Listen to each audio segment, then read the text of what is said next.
অভাব কাকে বলে?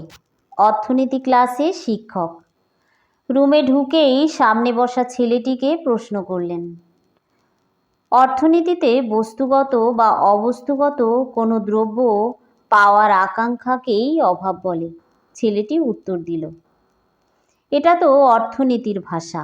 সাধারণভাবে অভাব কাকে বলে, অর্থাৎ অভাব বলতে তুমি ঠিক কি বোঝো? ছেলেটি মাথা নিচু করে বেঞ্চের দিকে তাকিয়ে আছে। কি বলবে ভাবছে সে। শিক্ষক উত্তরের জন্য অপেক্ষা করছেন। ছেলেটি এবার বলতে শুরু করলো, আমি স্কুলে আসার সময় মা সারা বাড়ি তন্ন তন্ন করে খুঁজে আমাকে 20 টাকা বের করে দেন। আর আমি বাড়ি থেকে বের হয়ে আধা ঘন্টা এদিক ওদিক ঘোরাঘুরি করে বাড়িতে ফিরে টাকাটা মায়ের হাতে দিয়ে বলি, মা আজ স্কুলে ক্লাস হবে না। মা তখন বলেন, আগে থেকে খবর নিবি না? মায়ের সাথে আমার এই লুকোচুরিটাই আমার কাছে অভাব। বাবা যখন রাত করে বাড়ি ফেরেন, মা তখন জিজ্ঞাসা করেন, এত রাত হলো কেন? বাবা দীর্ঘশ্বাস চেপে বলেন, ওভারটাইম ছিল। বাবার এই হাড় ভাঙা খাটুনিটাই হচ্ছে অভাব। মাস শেষে প্রাইভেট টিচারের টাকা দিতে না পারায় ছোট ভাই যখন মা বাবার উপর চিৎকার চেঁচামেচি করে আর তারা মুখ বুজে সেটা সহ্য করে, সেটাই আমার জন্য অভাব।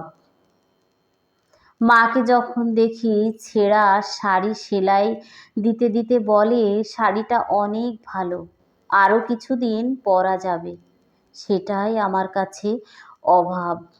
মাস শেষে টিউশনির পুরো টাকাটা মায়ের হাতে দিয়ে বলি, মা এটা তুমি সংসারের কাজে খরচ করো।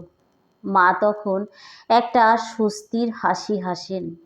এই হাসিটাই হচ্ছে অভাব। বন্ধুদের দামি স্মার্টফোনের ভিড়ে নিজের নর্মাল ফোনটা লজ্জায় লুকিয়ে রাখি। এই লজ্জাটাই আমার কাছে অভাব। অভাবে হওয়ায় আত্মীয় স্বজন বন্ধু বান্ধব যখন আস্তে আস্তে আমাদের থেকে দূরে সরে যায়, ওই দূরে সরে যাওয়াটাই আমার কাছে অভাব। বড় বোনের বিয়ের বয়স হয়ে যাবার পরও বাবা বিয়ে দিয়ে দিতে পারছেন না, যৌতুকের টাকা জোগাড় করতে পারছেন না বলে। আমার কাছে এটাই অভাব। পুরো ক্লাসে পিন পতন, নীরবতা। ধন্যবাদ সবাইকে।